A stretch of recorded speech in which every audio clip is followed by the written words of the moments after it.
ہم نے دیکھا کہ اس معاشرے کے اندر انتخابات ہوتے ہیں. جماعت اسلامی نے سن 51 میں اس بات کا فیصلہ کیا. صوبہ پنجاب میں اور کراچی میں انتخاب ہوئے تھے بلدیاتی اور جماعت نے اس میں حصہ لیا اور اس کے لوگوں نے معقول تعداد میں ووٹ بھی حاصل کی. اس وقت یہ بحث چھڑی کہ بھئی انتخابی نظام تو ایک فرسودہ نظام ہے, جاگیردارانہ نظام ہے, اور اس نظام کے جب ہم حصہ بنتے ہیں تو اس کے نتیجے میں مسائل پیدا ہوتے ہیں. اس کے اپنے تقاضے ہیں, اس میں جھوٹ ہے, فریب ہے, دھوکہ ہے, لوگوں سے جھوٹے وعدے کیے جاتے ہیں. ہم سچائی کی بنیاد پر کیسے اس انتخاب میں کامیاب ہو سکتے؟ لیکن پھر جماعت اسلامی کی شورا نے اس بات کو طے کیا کہ نہیں, ہمارے پاس اس وقت آپشن میں سے کوئی ایسا آپشن نہیں ہے کہ ہم جو ہے وہ انتخابات کو چھوڑ دیں, ہم اسی ذریعے کو استعمال کریں گے. اور اس وقت یہ بات ہم نے فیصلہ کیا کہ جب بار بار کسی معاشرے کے اندر انتخابی عمل سے لوگ گزریں گے تو ان کی چوائس بھی بہتر ہوگی. یہ بات مولانا سے زیادہ کوئی نہیں جان سکتا تھا کہ ہمارے ملک کا سماجی اور سیاسی اور ریاستی ڈھانچہ کیا ہے, کہ جس میں جاگیردار کی جاگیرداری چلتی ہے, وہ اپنی زور اور طاقت کی بنیاد پر ووٹ حاصل کرتا. لیکن اس کے باوجود کوئی دوسرا آپشن نہیں تھا عوام الناس تک پہنچنے, کھلا آپشن کوئی موجود نہیں تھا. بند گلی کے ہم اسیر تو بن سکتے تھے اور اس کے بعد ایک نئی بحثوں کا دروازہ کھل سکتا تھا اور ہماری اجتماعیت سکڑ کر اور لپٹ جاتی. جس طرح بھی کہا تھا نا, چائے کو لپیٹ کر آپ اجتماع میں آ جائیں, ہماری حساب بھی لپیٹ دی جا سکتی تھی کسی بھی عامر وقت کے سامنے. اس لیے ہم نے آئینی اور جمہوری راستے کو اختیار کیا اور اپنے دروازوں کو کھلا رکھا. الحمدللہ اس سے ہمیں کامیابی حاصل. سن 57 میں ماچی گوٹ کا وہ مارکا ہوا تنظیمی طور پر کہ جس میں بہت سارے لوگوں نے کہا کہ انتخابی نظام تو ایک باطل نظام کے تحت کسی انتخابی نظام میں آپ حصہ لیں گے تو ظاہر ہے کہ آپ باطل کی خدمت کریں گے.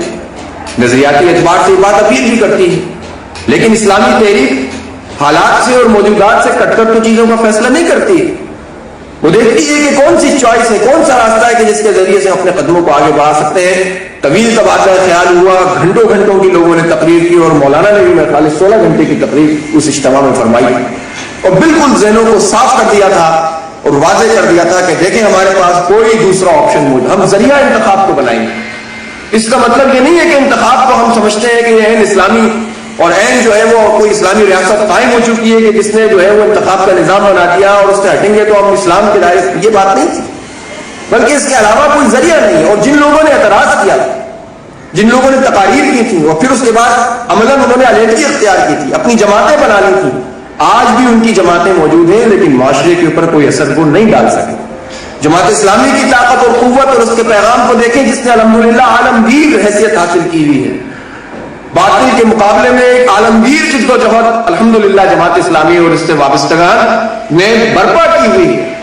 اور وہ لوگ کی جو کہتے تھے کہ ہم انتخاب کو چھوڑ کر ایک پریشر گروپ کی بنیاد پر, ایک مزاحمت کار کی بنیاد پر تبدیلی لانا چاہتے ہیں, ان کا حال یہ ہے کہ درس قرآن پر درس قرآن ہے, قرآن کی محفل ہوتی ہے, گاڑیوں کی لائنیں لگتی ہیں, لوگ آ کر اس میں شرکت کرتے ہیں اور ان سے کہا جائے کہ بھائی آپ نے تو انتخاب کا نظام چھوڑ کر یہ کہا تھا کہ ہم تو لوگوں کو بیدار کریں گے, احتجاج کریں گے, جدوجہد کریں گے اور لوگوں کی طاقت کے ذریعے سے اور پریشر گروپ کے نتیجے میں اور اسٹریٹ پاور کے نتیجے میں انقلاب لائیں گے.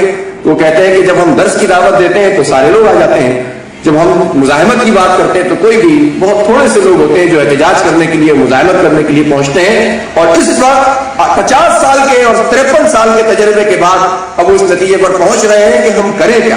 ہم نے جس راستے کا انتخاب کیا تھا وہ راستہ تو ہمیں ٹھیک منزل کی طرف نہیں لے جا رہا.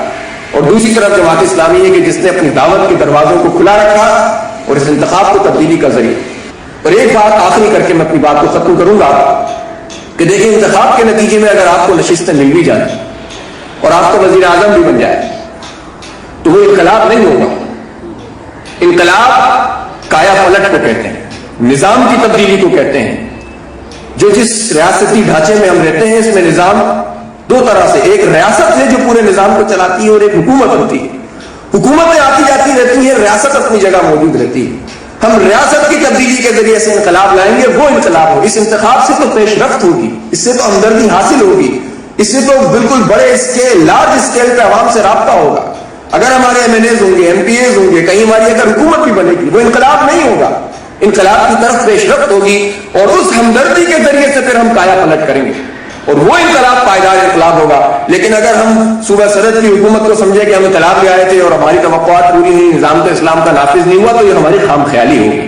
اس لیے اسلامی تحریک کے کارکن کو یا وہ فرد جو اپنے آپ کو پیش کر رہا ہے رکنیت کے لیے، ان ساری چیزوں کو پیش نظر رکھنا چاہیے کہ دنیا میں ہم اللہ کی حاکمیت کو اس طرح قائم کرنا چاہتے ہیں کہ بلا شرکت غیر اس کی حاکمیت قائم ہو، کوئی ریاستی ڈھانچہ، کوئی فوج، کوئی بیوروکریسی اس کے راستے میں مزاحم نہ ہو سکے۔